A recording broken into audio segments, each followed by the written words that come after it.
క్రీస్తునామంలో మీ అందరికీ నా శుభాలు. ప్రియ స్నేహితులారా, ఈరోజు వాక్యము ధ్యానం చేసుకునే ముందు చిన్న ప్రార్థనతో మనము ప్రారంభించుకుందాం. ప్రార్థన. పరిశుద్ధమైన తండ్రి, పరిశుద్ధమైన ప్రభువా, నీ నామానికి లెక్కలేని స్తుతులు స్తోత్రాలు. మరి గతించిన కాలం అంతా దీవించి ఆశీర్వదించావు. ఈ దినము వాక్యం ద్వారా మీరు మాతో మాట్లాడండి. మాట్లాడినయ్యున్న నాతో మీరు ఉండండి. నా నోటిని బోరగా చేసుకుని ప్రభువా, వాక్యం వినిచున్న ప్రతి ఒక్కరికి జీవాన్ని దయచేయండి, ఆశీర్వాదాలను దయచేసి నన్నును దీవించి మరి ఈ వాక్యాన్ని ప్రభువా ప్రతి ఒక్కరికి అందే విధంగా ఆశీర్వదించమని నా ప్రభువైన యేసుక్రీస్తు నామములో వేడుకొని ప్రార్థించుకొనిచున్నాం తండ్రి, ఆమేన్.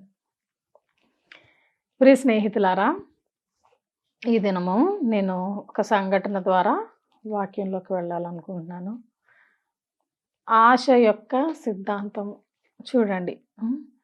చాలా పేరు ప్రఖ్యాతులు గాంచిన ఒక జర్మన్ ఒక ఆయన ఎవరంటే వేదాంత శాస్త్రంలో మరి గొప్ప పేరు గడించిన మోల్ట్ వ్యాన్ అనే ఆయన గురించి నేను ఈరోజు చెప్పాలనుకుంటున్నాను. ప్రియ స్నేహితులారా, ఆయన 17 సంవత్సరాల వయసులో ఉండగా రెండవ ప్రపంచ యుద్ధము ప్రారంభమైంది.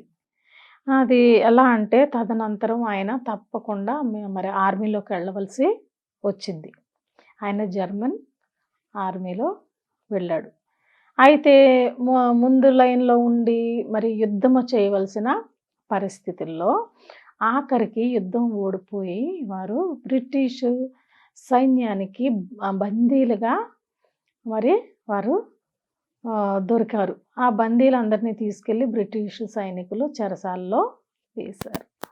అయితే ఇక్కడ వినవలసింది ఏంటంటే తన స్వగ్రామం అంటే స్వస్థలం హ్యాంబర్గ్ కదా, దానిపైన బాంబు దాడి జరిగిందని, తన కుటుంబంలో ఉన్న ప్రతి ఒక్కరూ చనిపోయారని, తన గృహం కూడా సర్వనాశనం అయిపోయిందని తను విని తన హృదయం పగిలి ఎంత వేదనకి గురయ్యాడంటే అంత వేదనకి గురయ్యి నిరాశకి నిస్పృహకి లోనయ్యి తన జీవితాన్నే తీసేసుకోవాలి అని ఒక నిర్ణయానికి వచ్చాడు. చాలా భయంకరమైన నిరాశకి గురయ్యాడు. ఈ భయంకరమైన వార్త మరి మోల్ట్ వ్యాన్ని చిత్రవద చేసి మరి ఆయన్ని ఎంతగానో బాధించింది. ప్రియ స్నేహితులారా, మరి ఇక్కడ చూస్తే ఎంత భయంకరమైన పరిస్థితి చూడండి. అది ఆయన ఒక్కసారి గుర్తు చేసుకుంటాడు. ఆ కాలం ఆ సమయము నేను ఎంత భయంకరమైన సమయాన్ని నేను ఒక్కొక్కసారి గుర్తు చేసుకుంటే నాకు ఎంత బాధ కలుగుతుందంటే, ఆ టైంలో నాకు ఒక దేశం లేదు, నాకు ఒక కుటుంబం లేదు, నాకు ఒక ఇల్లు లేదు, నాకెవ్వరూ లేరు, నన్ను పట్టించుకునేవారే లేరు, మళ్ళీ నన్ను అందరూ మరి హేళన ఎగతాళి చేస్తూ నన్ను బాధిస్తున్నారు ఈ చెరసాలలో అని ఎంతగానో నిద్రలేని రాత్రులు గడుపుతూ అదే ఆలోచనలతో ఆయన ఏమనుకున్నాడు, సరే ఇంకా నా జీవితాన్ని నేను ఊహించేద్దాము, నేను ఆత్మహత్య చేసుకుంటాను అని ఒక నిర్ణయానికి వచ్చేసాడంట. అటువంటి విపరీతమైన భయంకరమైన పరిస్థితుల్లో అదే మరి ఆ చెరసాలలోనే ఓ పాస్టర్ గారు ఆయన్ని కలవడం, ఆయనకు ఒక బైబిల్ ఇవ్వడము, బైబిల్ ఇచ్చిన తర్వాత క్రీస్తుని గురించి ఆయనకి బోధించడము, క్రీస్తు మన కొరకు ఎలా మరణించారో శిలువ మరణాన్ని గురించి ఆయన బోధించడం. హల్లెలూయా. ఇదంతా చూసి ఆయన విని మరి ఈ లోకంలో ఉన్న ప్రజలందరి కోసం దేవుడు తన ప్రాణాన్ని పెట్టాడు అనే సత్యాన్ని ఆయనకి చెప్పాడు. అయితే ఎందుకంటే దేవుడు తన సొంత మరి జీవాన్ని ప్రజల కొరకు ఎందుకు అంకితం చేశాడు, ఎందుకంటే ప్రజలను ఆయన ప్రేమిస్తున్నాడు, ఆయన ప్రజలను కాపాడాలని ఎంత గొప్ప పని చేశాడని ఆయనకి చెప్పాడు. ఏమైనప్పటికీ ఇతను ఎలా ఉన్నాడంటే నిస్పృహలో నిరాశలో ఉన్నాడు. ఆ ఉన్న టైంలోనే ఈ వాక్యము ఆయనలో పని చేయడము ప్రారంభించింది. ఏం ప్రారంభించింది? బందీగా ఉన్నప్పుడు ఈ వాక్యాన్ని విన్నాడు. ఏం చెప్తున్నాడంటే లేఖనం ద్వారా ఆయన ఏం తెలుసుకున్నాడు, తన సొంత ప్రజలే ఆయన్ని విసర్జించారు, తన సొంత మనుషులే ఆయనకి సిలువకు అప్పచెప్పారు. తను ఎవరైతే సొంతం అనుకున్నారో వారే ఆయన్ని మరణానికి అప్పచెప్పారని లేఖనాన్ని ఆయనకి అర్థమయ్యే విధంగా తెలుసుకున్నాడు. ప్రియ దేవుని బిడ్డలారా, ఏముంటుందంటే వాక్యము, ఆయన కృప చేత మరి దేవుడు మరి భయంకరమైన పరిస్థితుల్లోకి వెళ్ళి మరణాన్ని అనుభవించాడంటే సొంత వారే ఆయన్ని చివరించుకున్నారని సత్యాన్ని ఈయన గ్రహించి అనుకున్నాడు, ఏంటిది అవునా? మరి సిలువ మరణానికి పొందే ముందు రాత్రి కూడా తన శిష్యులు, తనతో ఉన్న వారు కూడా ఏం చేశారు, స్నేహితులు అనబడే శిష్యులు కూడా ఏం చేశారు, ఈయన ఎవరో మాకు తెలియదు అని తప్పించుకున్నారు.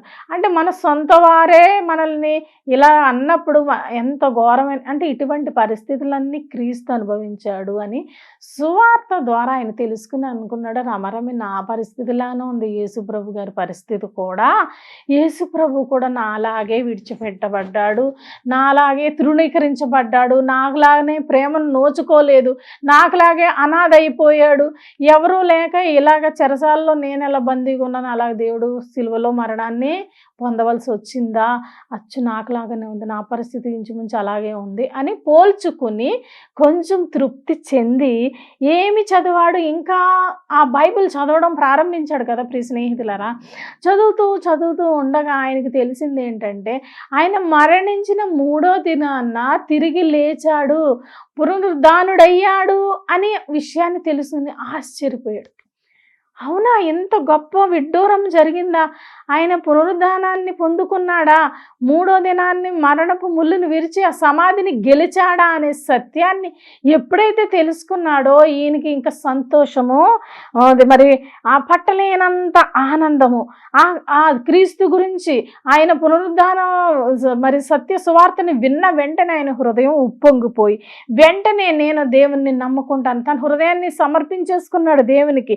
నేను ఇక నుంచి నా ఆశ, నాకున్న ఆశల్లో ఏంటి, యేసు ప్రభువే, నేను ఆయన పైనే ఆనుకుని ఉంటాను, ఇంకా నేను నా జీవితంలో నేను ఆయన తప్ప నేను ఇంకెవరిని నమ్మను అని తన హృదయంలోకి, తన మరి జీవితంలోకి క్రీస్తుని ఆహ్వానించాడు. ఇప్పుడు అనుకుంటున్నాడు ఏమని, దేవుడు పునరుద్ధానాన్ని మరి పొందుకున్నాడు కాబట్టి నా జీవితంలో నేను కోల్పోయిన అన్నిట్లో కూడా దేవుడు ప్రాణాన్ని ఇవ్వగలడు కదా అని ఆయన విశ్వసించాడు. అవును కదా ప్రియ స్నేహితులారా, ఇప్పుడు ఇతనికి జీవితం మీద ఆశ లేదు, కానీ ఈ వాక్యము క్రీస్తు గురించి సువార్తను తెలుసుకున్న తర్వాత తనకి ఏమొచ్చిందో తన జీవితం మీద ఆశ పెరిగింది. నేను జీవించాలి, నేను జీవించి ఇంకొక 10 మందిని జీవించే విధంగా చెయ్యాలి. అలాగా ఆయన క్రీస్తు అంటే థియాలజీ అంటే బైబిల్ మీద ఆయన స్టడీ చేసి వేదాంత విద్యలో పట్టాలు పొంది దేవుని వాక్యాన్ని మరి ఆయన ఆలోచన, దేవుడిచ్చిన ఆలోచన ద్వారా ఎన్నో గ్రంథాలు రాసుంటాడు. ఎందుకంటే శాస్త్రం చదివాడు కదా ప్రియ స్నేహితులారా. మరి థియాలజీ అంటున్నారు, ఫేమస్ మాట ఆయన, అంత గొప్ప ఆయన జీవితం ఏ విధంగా మారింది మనం ఇక్కడ చూస్తున్నాము. ఆయన అనుకున్నాడు, ఇంకా నేర్చుకున్నాడు, క్రీస్తు గురించి నేర్చుకున్నాడు, నేనున్న ఈ చీకటి దశ నుండి దేవుడు వెలుగులోకి నన్ను నడిపించగల శక్తిమంతుడు కేవలం క్రీస్తు మాత్రమే, నాలో ఉన్న ఆవేదనని వేదనని తీయగలిగిన వాడు దేవుడు మాత్రమే అని ఆ చెరసాలలో ఈ సత్యాన్ని తెలుసుకుని తన సొంత స్వకీయ రక్షకునిగా దేవుణ్ణి ఆ రోజు స్వీకరించడం చూస్తాం ప్రియ స్నేహితులు. తన ఆలోచించాడు, నిజమే నేను ఈ అంధకారమైన వేదనకరమైన నిరాశనే స్థితిలో నేను పడిపోయానంటే మరి ఈ స్థితి నుండి నన్ను మార్చగలిగిన శక్తిమంతుడు ఎవరా అంటే అది క్రీస్తు మాత్రమే, క్రీస్తు ప్రేమ మాత్రమే అని తెలుసుకొని వెంటనే ఇక ఏమాత్రము చీకటి వైపు చూడకుండా దేవుని వైపు, దేవుని వెలుగు వైపు అయినా మరి జీవించడము ప్రారంభించడం. మన రక్షకుడైన దేవుని యొక్క మన నిరీక్షణ అయినా క్రీస్తు యేసు యొక్క ఆజ్ఞ ప్రకారము క్రీస్తు యేసు యొక్క అపోస్తలుడైన పౌలు రాసింది ఇది ఏమిటంటే, మనకి ఏముంది, దేవుని యొక్క మన నిరీక్షణ ఏమై ఉండాలి, క్రీస్తే అని లేఖనం చెప్తుంది. చూడండి ప్రియ స్నేహితులారా, వాక్యం ఏం చెప్తుంది, ఆశ లేకుండా దర్శనం లేకుండా మన హృదయాలు ఉంటే మనం ఎంత గొప్పగా తయారైనా, ఏ విధంగా మంచి ఆహారం తిన్నా, మంచి వస్త్రాలు మరి ధరించిన, మంచి జీవితాన్ని మనం అనుభవిస్తున్నా, మనము ఆధ్యాత్మికంగా మృతులమే అని లేఖనం చెప్తుంది. హల్లెలూయా. మరి ఆధ్యాత్మికమైన మరి మృతిని మనం పొందుకున్నామన్నప్పుడు మనము బ్రతికిన జీవచ్చవాల్లాగా ఉండడం అంటే క్రీస్తు లేని మనము మనము ఎందుకు పనికిరామని లేఖనం చెబుతుంది. మనం క్రీస్తుని కలిగి ఉన్నప్పుడు మనము జీవించే జీవితానికి ఒక అర్థం వస్తుందని లేఖనం చెప్తుంది. మన ఆశకి మన ఆశలకి తర్వాత మన దర్శనానికి అన్నిటికి ఏంటి కారణం అవ్వాలి? క్రీస్తు మాత్రమే కారణం అవ్వాలి. ఎప్పుడైతే క్రీస్తుని మనము మానవుల హృదయాల్లో కలిగి ఉన్నారో వారి కోరికలను దేవుడు తప్పక సిద్ధింప చేస్తాడని మనం ఒక సత్యాన్ని తెలుసుకుని ఇంకనూ అధికమైన కృప కొరకు మనము విశ్వాసములో ఇంకా ఎదుగుతామని లేఖనం చెప్తుంది. ప్రియ స్నేహితులారా, ఆయనకు అసలు క్రీస్తు అంటేనే తెలియదు. ఒక చెరసాలలో ఉన్న సమయంలో క్రీస్తు అంటే సువార్తని విని ఆయన తన జీవితాన్ని దేవునికి సమర్పించుకున్నాడు. ఆ కల్వరిలో దేవుడు చేసిన త్యాగాన్ని గురించి విని ఆయన దేవునికి తన జీవితాన్ని సమర్పించుకున్నాడు. అంటే మనకెవరో లేరు, ఎవరో ప్రేమించట్లేదు, మనల్ని ఎవరు పట్టించుకోవట్లేదు అని మనం అనుకుంటాం. కానీ క్రీస్తు మన కొరకు తన ప్రాణాన్ని పెట్టాడనే సత్యాన్ని తెలుసుకునేంత వరకు మన జీవితానికి ఉన్న అర్థం మనకి తెలీదు. స్నేహితులారా, మనం చూస్తాం అపోస్తులైన పౌలు ఏం చేశాడు? క్రీస్తు సువార్తను బోధిస్తూ రక్షకుని గురించి ఆశ, ప్రతి ఒక్కరికి క్రీస్తు పైన ఆశ ఉండాలి అనే ఒక సువార్తను ఆయన బోధిస్తూ ఉన్నాడు. ఆయన చాలాసార్లు చెరసాలలో ఉన్నారు, చాలా దూర ప్రాంతాల్లో ఉండేవారు, ఎన్నో శ్రమలు అనుభవించారు. కానీ అపోస్తులైన పౌలు ఉత్తరాల ద్వారా, వాక్యం ద్వారా తన తోటి వారిని, సహోదరుల్ని కానీ సంఘాలని కానీ ఎప్పుడు సహాయము చేస్తూనే ఉన్నారు. ఆశను వదలవద్దు, క్రీస్తు పైనే మీరు ఆశ కలిగి ఉండాలి అని ప్రతి ఒక్కరిని ప్రోత్సహిస్తూ దేవుని పైన ఆనుకుని జీవించండి. రోములో ఉన్నప్పుడు ఆయన అలా చేశారు. అలాగే ఒక వాడ ప్రయాణంలో ఉన్నప్పుడు ఆయన ప్రమాదానికి గురైనప్పుడు కూడా అలాగే అటువంటి సువార్తనే సత్యాన్నే బోధించాడు. ప్రియ స్నేహితుల, వాక్యం ఒకటే చెప్తుంది, మన నిరీక్షణ క్రీస్తై ఉండాలి. మనం క్రీస్తులో నిరీక్షణ కలిగి ఉన్నట్లయితే మనం ప్రతిదీ పొందుకోగలమని లేఖనం చెప్తుంది. ఈ దినము ఆయన కేవలము సువార్త విని, క్రీస్తు బోధలు మాత్రమే విని, అదైనా క్రీస్తు పడిన శ్రమ, సిలువలో ఆయన పెట్టిన ఆ ప్రాణానికి ఉన్న వాల్యూ ఆయన తెలుసుకున్నాడు. ఒక మనిషి ఈ లోకమంతటి కొరకు తన ప్రాణాన్ని పెట్టి, అంటే లోకాన్ని దేవుడు ఎంతగా ప్రేమించాడో, తను దూషించిన వారిని ప్రేమించాడు, తను తిట్టిన వారిని ప్రేమించాడు.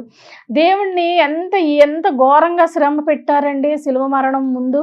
వారందరూ ముళ్ళ కిరీటముతో, శరీరం అంతా రక్తాలతో, గాయాలతో, ఉమ్ము వేస్తూ, చేదరించుకుంటూ, వెకిలిగా చేష్టలు చేస్తూ, హేళన చేస్తూ, సిలువ భారాన్ని ఆయన మీద పెట్టి ఎంతవరకు వెళ్ళారంటే పక్కలో బల్లెం పొడిచి, ఆయన దాహం అన్నప్పుడు చేదు చిరకనిచ్చి, చూడండి అంత భయంకరంగా మానవ హృదయాలు అంత క్రూరంగా ఘోరంగా ఉంటాయి. ఒక మనిషి మన కొరకు ఒక మనిషి రూపంలో వచ్చిన దేవుణ్ణి మనం అంత చిత్రవద చేశాము కేవలము మన అజ్ఞానం వల్ల. కాబట్టి నిరీక్షణ కలిగి దేవుని ప్రేమను మనము తెలుసుకోవాలి. ఇప్పటికైనా దేవుడు మన కొరకు తన ప్రాణాన్ని పెట్టాడని మనం విశ్వసించాలి. ఇంకను దేవుడు అసలు పుట్టలేదు, దేవుడు అసలు రాలేదనే వారు ఎందరో ఉన్నారు. కానీ ఈ సత్య సువార్తను మనం ఇంకను విశ్వసించినట్లయితే ఇంకా ఎంతకాలం మన జీవితం వెనకబడిపోతుందో మనం గమనించుకోవాలి. ప్రియ స్నేహితులారా, క్రీస్తు మన కొరకు ఈ లోకంలోకి వచ్చాడు. మనలో మన మనిషిలాగా మనతో సమానంగా జీవించాడు. తర్వాత 3.5 సంవత్సరములు ఆయన సేవ చేశాడు. 33.5 సంవత్సరాలకు ఆయన తన ప్రాణాన్ని సమర్పించి తండ్రి ఆజ్ఞ నెరవేర్చాడు. మనందరికీ మానవాళికి విముక్తిని కలుగజేశాడు. ఈరోజు మనం ఇంత సంతోషంగా ఉన్నామంటే ఆయన ఇచ్చిన ఆశ, మన జీవితం మీద మనకి ఆయన నేర్పించిన ప్రేమ, ఆశ మాత్రమే. మనం ఎప్పుడైతే క్రీస్తు పైన ఆశ కలిగి క్రీస్తుని ప్రేమించిన వారం అవుతామో తప్పకుండా జీవితంలో మనము ముందుకు వెళ్తాం. క్రీస్తులో మనం నిరీక్షణ కలిగి జీవించాలని కోరుకుంటూ చిన్న వర్తమానమును ముగిస్తున్నాను. చిన్న ప్రార్థన చేసుకుందాం. ప్రార్థన. పరిశుద్ధమైన తండ్రి, పరిశుద్ధమైన ప్రభువా, నీ నామానికి లెక్కలేని స్తుతులు స్తోత్రాలు. ఎంత గొప్ప దేవుడు ప్రభువా, నువ్వు మా కొరకు మరి కల్వరిలో మా కొరకు నీ ప్రాణాన్ని పెట్టావు, నీ రక్తాన్ని చిందించావు. దాన్ని బట్టి మేము నీకేమి ఇవ్వాలి ప్రభువా? మరి మేము చేసిన ప్రతి పాపం బట్టి మేము పశ్చాత్తాపడి నీ సిలువ చెంతన మేము క్షమాపణ పొందుకునే శక్తిని మా హృదయాలకు దయచేసి మమ్మల్ని క్షమించమని ప్రాధేయపడుతున్నాను ప్రభువా. నువ్వు మా కొరకు పెట్టిన మరి ఆ ఘోరమైన మరణాన్ని ప్రభువా మరి నువ్వు భరించావు. మా కొరకు సిద్ధపడిన ఆ మరణాన్ని నేను భరిస్తానని మా అందరినీ రక్షించావు ప్రభువా. ఎంతో గొప్ప దేవుడు ప్రభువా. మరి ఆ సత్యాన్ని ప్రతి ఒక్కరూ తెలుసుకుని నీ అడుగుజాడల్లో నడవడానికి కృప చూపించమని మరి సహాయం దయచేయండి. విన్న వాక్యం బట్టి వందనాలు ప్రభువా. విన్న వారందరినీ దీవించి ఆశీర్వదించమని నా ప్రార్థన అంగీకరించమని నా ప్రభువైన యేసుక్రీస్తు నామములో వేడుకొని ప్రార్థించుకుంటున్నాం తండ్రి. ఆమేన్, ఆమేన్.